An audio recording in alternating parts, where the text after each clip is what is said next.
சீன கப்பல் வந்து அந்த பிளாக்கேட் மீறி வந்து ஆல்மோஸ்ட்ல வந்து கடந்து வந்திருக்கு. சீனாவோட டிஃபென்ஸ் மினிஸ்டர் டாங் முன் அவர் கூட வந்து இதை நீங்க தொட்டீங்க அப்படின்னா பெரிய விளைவுகள் வந்து சந்திக்க நேரிடும். நான் வந்து தடுப்பேன்னா அப்போ என்ன சொல்லுவான், you have no right to block this way because it is no way under comes under your authority. If you block my vessel then you will face the consequences அப்படின்னு சொல்லியிருப்பான். உடனே பொட்டை மாதிரி ஒன்று ஒதுக்கிட்டு இருப்பாங்க. அவ்வளோதான் அமெரிக்கா. நாளைக்கு ஒரு ரஷ்ய கப்பல் வருது, என்ன பண்ணுவீங்க? ஒன்றும் பண்ண முடியாது.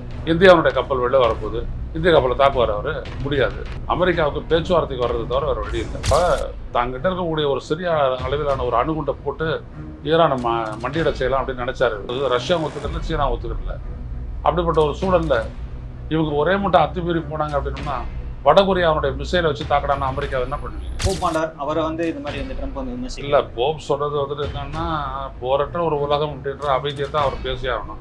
ஆனால் இவர் ஒரு வார்மோங்கர், பொருட்சேதம், உயிர் சேதத்தை பற்றி கவலைப்படாத ஆள் தான் பெஞ்சமின் நெத்தனியாகவும் ட்ரம்ப்பும் சொன்னார். உங்களுடைய மிரட்டல் நான் பயப்பட மாட்டேன், இதுக்கப்புறம் மறுபடியும் ரிப்பப்ளிகன் ஒருத்தர் ஜெயிக்க மாட்டான். ஈரான் அமெரிக்கா பேச்சுவார்த்தை வந்து தோல்வியில் முடிஞ்சதுக்கு அப்புறம் வந்து ட்ரம்ப் அவர்கள் வந்து நான் வந்து ஆர்மோஸை மூட போறேன், நீங்க வந்து அமெரிக்க கப்பல்களை வந்து உள்ள அனுப்பலாம், இல்லை நான் வந்து எந்த ஒரு கப்பலையும் இனிமேல் வந்து ஆர்மோஸுக்குள்ள உள்ளேயும் அனுமதிக்க மாட்டேன், வெளியும் போக அனுமதிக்க மாட்டேன் அப்படின்னு சொல்லி அவர் 15 போர்க்கப்பல்களை வந்து ஆர்மோஸ்க்கு அனுப்பி பிளாக்கேட் பண்ண போறேன் அப்படின்ற மாதிரி சொல்லியிருந்தாரு. ஆக்சுவலாக இப்போ வந்து அது வந்து சீன கப்பல் வந்து அந்த பிளாக்கேட்டை மீறி வந்து ஆல்மோஸ்ட்ல வந்து கடந்து வந்திருக்கு. ஆக்சுவலாக இந்த சூழல் எப்படி பார்க்குறீங்க? அது போக வந்து சீனா வந்து கிட்டத்தட்ட ட்ரம்ப்புக்கு வந்து மிரட்டல் விடுத்து தான் இந்த கப்பலை வந்து வெளியே கொண்டு வந்திருக்காங்க அப்படின்ற மாதிரி பேசப்படுது. எப்படி பார்க்குறீங்க சார்? இல்லை, அது வந்து ட்ரம்ப்புக்கு சம்மந்தப்படாத ஒரு இடம், அமெரிக்கா சம்மந்தப்படாத இடம், டெரிட்டோரியல் வாட்டர்ஸ்னு சொல்லுவோம். இப்போ நம்மளுடைய கடற்கரையில் இருந்துட்டு ஒரு 14 நாட்டிக்கல் மைல்ஸ், ஒரு நாட்டிக்கல் மைல்ன்றது 1.8 கிலோமீட்டர்ஸ், 14 நாட்டிக்கல் மைல் தூரம் வந்துட்டு பார்த்தீங்கன்னா டெரிட்டோரியல் வாட்டர்ஸ். அதுக்கப்புறம் எக்ஸ்க்ளூசிவ் எக்கனாமிக் ஜோன்றது ஒன்று வரும். அதில் அமெரிக்கா வந்துட்டு எப்படி கண்ட்ரோல் பண்ணலாம்? நீ யார் அங்கே? நீ உனக்கு எந்த பாத்தி அது இருக்குது அந்த இடத்துல? எதுவுமே இல்லைல்ல. நான் வந்து தடுப்பேன்னா அப்போ என்ன சொல்லுவான், சைனீஸ் தான் சொல்லியிருப்பான், you have no right to block this way because it is no way under comes under your authority. If you block my vessel then you will face the consequences அப்படின்னு சொல்லியிருப்பான். உடனே பொட்டை மாதிரி ஒன்று ஒதுங்கிட்டு இருப்பாங்க. அவ்வளோதான் அமெரிக்காவை பொறுத்த வரைக்கும், வேறு எதுவுமே கிடையாது. ஏன்னா அவனுக்கு தெரியும் எங்கே யாரை எப்படி உதைக்கணும் அப்படின்றது சீனனுக்கு தெரியும். அதான் கரெக்டாக பண்ணான், சரியாக போச்சு, இவ்வளோதான். அது போக எங்களுக்கும் ஈரானுக்கும் வந்து தனிப்பட்ட நிறைய ஒப்பந்தங்கள் இருக்கு. அதை வந்து நாங்கள் வந்து ஆனர் பண்ண, ஈரானோட ஆனர் பண்ணணும். ஆமாம், இதில் வந்து அமெரிக்கா வந்து தலையிடக்கூடாது. ஆமாம். அப்படின்ற இப்போ உலகத்தினுடைய 12% எண்ணெய் கச்சா இருப்பு வந்துட்டு ஈரான் இருக்குது. அவன் வந்துட்டு சீனாவுக்கு கச்சா சப்ளை பண்ணுறான். அப்போ நீ வந்துட்டு நான் அழிச்சிருவேன், கற்காலத்துக்கு அனுப்பிடுவேன் அப்படின்னோம்னா அப்போ இவன் போட்டிருக்கிற ஒப்பந்தம் என்ன ஆகுறது? இவனுக்கு கிடைக்க வேண்டிய கச்சா எங்கேருந்து வரும்?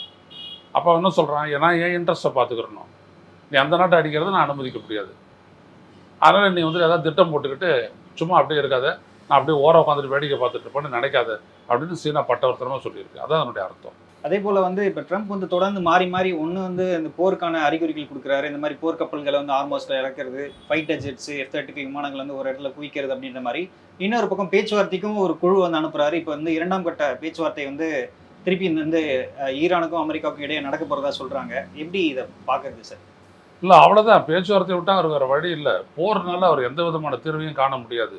ஏன்னா ஈரான் அழிகிறதையோ, ஈரான் சிதைக்கப்படுவதையோ, ஈரானில் இருக்கக்கூடிய அணு உலைகளை அடிக்கிறதையோ வந்துட்டு எந்த நாடும் ஒத்துக்க போகிறதில்ல.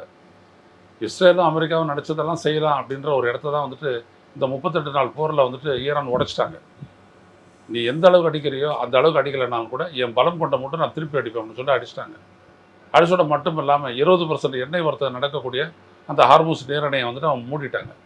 ஸோ அதை அவங்கள தாண்டி எதுவும் பண்ண முடியாது. ஏன்னா அவனுடைய பாத்தியத்துக்கு உட்பட்ட ஒரு இடம் அது. ஸோ அதனால் எதுவுமே பண்ண முடியாது. அதனால் பேச்சுவார்த்தை தான் அவன் நடத்தி ஆகணும், வேறு வழியே இல்லை. இப்போ வந்துட்டு நாளைக்கு ஒரு ரஷ்ய கப்பல் வருது, என்ன பண்ணுவீங்க நீங்கள்? ஒன்றும் பண்ண முடியாது. இந்தியாவுடைய கப்பல் வெளில வரப்போகுது, இந்திய கப்பலை தாக்குவார் அவர், முடியாது. அப்புறம் இதுதான் கதை. அப்போ பேச்சுவார்த்தை தான் நடத்தி ஆகணும். ஸோ உடனே 2வது கட்ட பேச்சுவார்த்தைக்கு ஒத்துக்கிறாரு. ஓகே, ஆல்ரெடி ஒரு இந்திய கப்பல் வந்து அந்த ஹார்மோஸ் உள்ளே போயிருக்கு. பாயா லெபர் அப்படின்ற ஒரு கப்பல் வந்து இந்த ஹார்மோஸ் வழியாக துபாய்க்கு போயிருக்கு. ஆக்சுவலாக இந்த மாதிரி நிறைய கப்பல்கள் வந்து ட்ரம்ப் அந்த பிளாக்கேட் அறிவிச்சதுக்கு அப்புறம் கூட போக்குவரத்து வந்து போயிட்டு இருக்கு. ஆமாம். ஆக்சுவலாக இது எப்படி சார் பார்க்குறது? அவர் எடுத்தது ஒரு முட்டாள்தனமான ஒரு முடிவு அப்படின்றதுனால தான். அதான் நான் சொல்கிறேன், அடிப்படையிலேயே உனக்கு அங்கே எந்த விதமான பாத்தியதையுமே கிடையாது. You have no stake at all in that place. அதே மாதிரி மற்ற நாடுகள் அந்த மதிக்கலையா சார்? ஆமாம், மதிக்க மாட்டாங்க. ஏன் அப்படின்னம்னா அவங்களுக்கும் ஈரானுக்குமான உறவு வந்துட்டு அமெரிக்காவுடைய ஒப்புதலோட இல்லையே. நீ யாரு, அவங்க யாரு, நீ எதை வேணாலும் படலாம், பட் என்னோட இன்ட்ரெஸ்ட் அங்கே இருக்குது, நான் விட மாட்டேன், அவ்வளோதான். இப்போ அமெரிக்காவுடைய இன்ட்ரெஸ்ட் மேலே தானே வந்துட்டு தாக்குதல் அடிச்சிச்சு ஈரானு. அந்த மாதிரி தான் ஒன்றும் இவனும் அதே தான் செய்கிறான். எனக்கு தேவை ஈரான். ஈரான் கிட்டேருந்து நான் எண்ணெய் வாங்கணும், ஈரான் கிட்டேருந்து நான் எரிவாயு வாங்கணும். ஸோ நான் அவனை விட்டு தர மாட்டேன். அப்படி தான் சைனா மூவ் பண்ணுறான். இந்தியா எப்படி மூவ் பண்ணுது, எனக்கு எண்ணெய் வேணும், நான் போவேன், எடுத்துகிட்டு வருவேன், அவ்வளோதான். இது அடிக்க போனாங்கன்னா வேறு மாதிரி போகும். மொத்தமாக நான் எந்த கப்பலையும் உள்ள விட மாட்டேன் அப்படின்னு சொல்லி ஒரு பெரிய முடிவு எடுத்து அமெரிக்காவில் பெரிய போர்க்கப்பல்கள்னு சொல்லப்படுற அத்தனை போர்க்கப்பல்கள் அங்கே குவிச்சிருக்காங்க.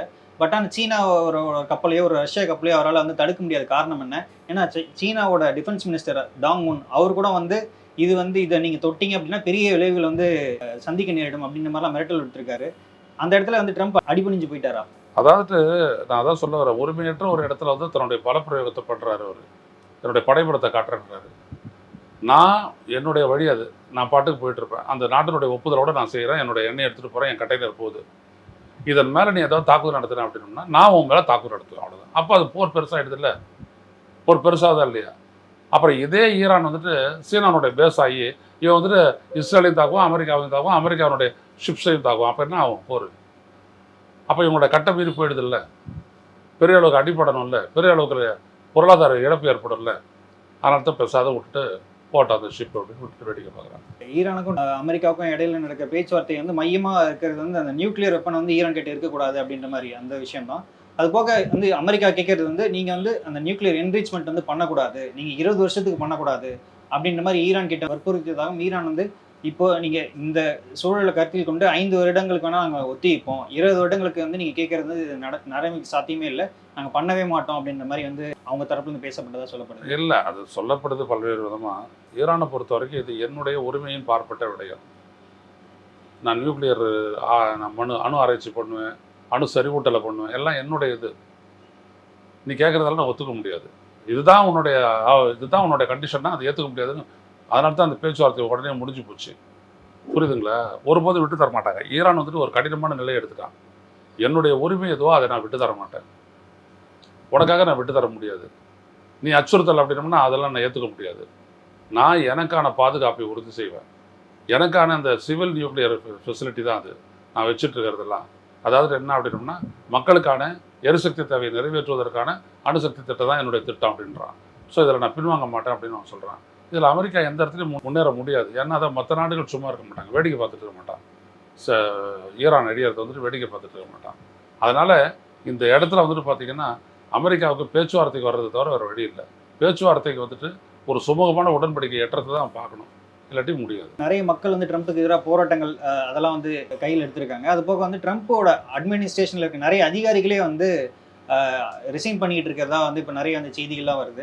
அந்த national counter terrorism Joe Kent அவர் வந்து ரிசைன் பண்ணார். எஃபிஐயோட தலைவராக இருக்க கேஷ் பட்டேல் அவர் வந்து ரிசைன் பண்ண போகிறதா வந்து செய்திகள் வந்துகிட்டு இருக்கு. தொடர்ந்து இந்த மாதிரி வந்து ட்ரம்ப்போட அட்மினிஸ்ட்ரேஷனில் இருக்க முக்கியமான அதிகாரிகள் வந்து ரிசைன் பண்ண போகிறதா வந்து சொல்லிட்டு இருக்காங்க.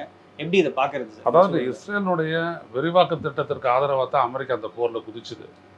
ஆனால் இவங்க எதிர்பாராத அளவிற்கு வந்துட்டு ஈரான் ரொம்ப எக்யூப்டாக இருந்துட்டு எல்லாத்தையும் அடித்தான்.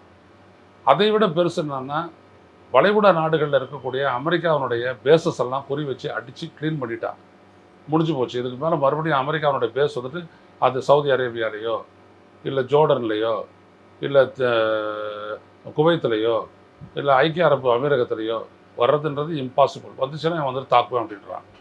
ஸோ அமெரிக்காவில் இருக்கிறவங்களுக்கு என்ன அப்படின்னோம்னா தேவையில்லாத நம்ம தலையை விட்டு மாட்டிக்கிட்டோம், இதில் இருந்து வெளியேறது தான் உத்தமம் அப்படின்னு சொல்லிட்டு அவங்க சொல்கிறாங்க. ஏன்னா நிறைய இராணுவ வீரர்கள் வேறு, அமெரிக்க இராணுவ வீரர்கள் செத்துட்டாங்க, நிறைய அவங்களோட சொத்துக்கள் வேறு அடிபட்டு போயிருக்குது. அதனால் அவங்க என்ன பண்ணுறாங்க, எப்பயாவது ஃபேஸ் சேவிங்க நீ விட்டுடு அப்படின்றாங்க. ட்ரம்ப் வந்துட்டு விடா கட்டான கொடா கட்டானாட்ட நான் ரெண்டில் ஒன்று பார்க்குறேன் அப்படின்றாரு. இதுதான் அங்கே ஏற்பட்டிருக்கிற முரண்பாடு. இதில் என்ன அதுன்னு பொறுத்தது தான் பார்க்கணும். பின் நாட்கள் ஏதாவது ஒரு இந்த மாதிரி வழக்கு ஏதாவது சந்திக்க நேரிடும், இல்லை ஏதாவது இதன் பொருட்டு வந்து அந்த அதிகாரிகள் வந்து அவங்க மேலே வழக்கு பாயும் இல்லை நடவடிக்கை எடுக்கப்படும் அப்படின்றதுனால வந்து அவங்க முதல்ல வந்து இதுலேருந்து விளைக்கிறாங்களா சார் ட்ரம்ப்போட? அந்த இல்லை, வழக்கு அப்படின்றதெல்லாம் வேறு, அழிவு அப்படின்றது ஒன்று இருக்குல்ல. இந்த அழிவு கைமீறி போயிடுச்சுன்னா என்ன ஆகும்? இப்போ தாங்கிட்ட இருக்கக்கூடிய ஒரு சிறிய அளவிலான ஒரு அணுகுண்டை போட்டு ஈரானை மண்டியிட செய்யலாம் அப்படின்னு நினச்சாரு. ஆனால் அது முடியலை. ஏன்னா அது அமெரிக்காவும் ரஷ்யாவும் ஒத்துக்கிறல, சீனாவும் ஒத்துக்கிறல. அப்படிப்பட்ட ஒரு சூழலில் இவங்க ஒரே மட்டும் அத்துமீறி போனாங்க அப்படின்னோம்னா வடகொரியாவுடைய மிசைலை வச்சு தாக்கடான அமெரிக்கா என்ன பண்ணுவீங்க? அப்போ தேவையில்லாத இந்த போரை வந்துட்டு நம்ம வீட்டுக்கு கொண்டாந்துட்டார் இவர் அப்படின்ட்டு அமெரிக்கர்கள் நினைக்கிறதுக்கான வாய்ப்பு ஏற்படுது இல்லை. அதனால தான் அவங்க வந்துட்டு எதிர்க்கிறாங்க. இந்த மாதிரி வந்து மற்ற நாட்டு தலைவர்கள் வந்து ட்ரம்ப் வந்து தொடர்ந்து வந்து அவதூறா பேசுறது இதெல்லாம் ஓகே சார். இப்போ வந்து ரீசெண்டாக வந்து கத்தோலிக்க திருச்சபையின் வந்து உச்சபட்ச மதகுருவாக இருக்கக்கூடிய போப்பாண்டவர் அவரை வந்து ட்ரம்ப் வந்து அவதூறா பேசி அவரை வந்து கேளிக்கை பண்ற விதமாலாம் பேசிட்டு இருக்காரு. இது வந்து அமெரிக்காவில் இருக்க நிறைய மக்களே வந்து கிறிஸ்தவ மக்களே வந்து ட்ரம்ப்புக்கு வந்து எதிராக வந்து இந்த மாதிரி பேசிட்டு இருக்காங்க. இந்த சூழல் எப்படி சார் பாக்குறீங்க? ஒரு போப்பாண்டவர் அவரை வந்து இந்த மாதிரி வந்து ட்ரம்ப் வந்து இல்லை, விமர்சிக்கிறாரு. போப் சொல்கிறது வந்துட்டு என்னன்னா போரற்ற ஒரு உலகம் அப்படின்ற அமைதியை தான் அவர் பேசி ஆகணும். அதுதான் அவர் சொன்னார். அரசியல்வாதிகள் வந்துட்டு போரை விரும்பக்கூடாது அப்படின்னு அவர் சொன்னார். அதில் என்ன தப்பு இருக்குது? ஆனால் இவர் ஒரு வார்மோங்கர். இவர் வந்துட்டு போரை நேசிக்கக்கூடிய ஒரு ஆள். இன்னொருத்தனுடைய பொருட்சேதம் உயிர் சேதத்தை பற்றி கவலைப்படாத ஆள் தான் அந்த பெஞ்சமின் நெத்தனியாகவும் ட்ரம்ப்பும். ஸோ உடனே அவங்க எதிர்த்து போனாங்க. அதான் சொன்னார், உங்களுடைய மிரட்டல்கள் நான் பயப்பட மாட்டேன் அப்படின்னு அவர் சொல்லிட்டாரு. உலகத்தினுடைய கருத்து அமெரிக்காவுக்கு எதிராக போகுது அப்படின்றது வந்துட்டு இதன் மூலம் நிதர்சனமாக தெரியுது. இல்ல இதுல வந்து இந்த மத ரீதியா ஏதாவது வந்து பிளவுபடுத்தணும் அப்படின்ற மாதிரி ட்ரம்ப் எதுவும் பாக்குறாரு? அதெல்லாம் அவரெல்லாம் எதுவுமே பண்ண முடியாதுங்க. அவர் அதாவது பாசிங் லோடு மாதிரி ஒரு 4 ஆண்டு கால பிரசிடென்ட், அவ்வளோதான். அவர் அந்த பதவியிலேருந்து தூக்கிறதுக்கான வாய்ப்பு வந்துட்டு அமெரிக்க சட்டத்தில் இல்லவே இல்லை. இம்பீச்மெண்ட் மாதிரி எல்லாம் எதுவுமே கிடையாது. அதனால் அவர் இருந்து தான் அவர் போயாகணும், வேறு வழி இல்லை. அதுக்கப்புறம் மறுபடியும் ரிப்பப்ளிகன் ஒருத்தன் ஜெயிக்க மாட்டான், அவருடைய கட்சியை சேர்ந்த ஒருத்தன் ஜெயிக்க மாட்டான். இதுதான் காங்கிரஸ். இந்த போராட்டங்கள்லாம் வந்து அவரோட ஆட்சியை பறிக்கிறது தான் போகுது அப்படின்ற மாதிரிலாம் சொல்றாங்க. அது வந்து சாத்தியம் எதுவும் சாத்தியம் இல்லை.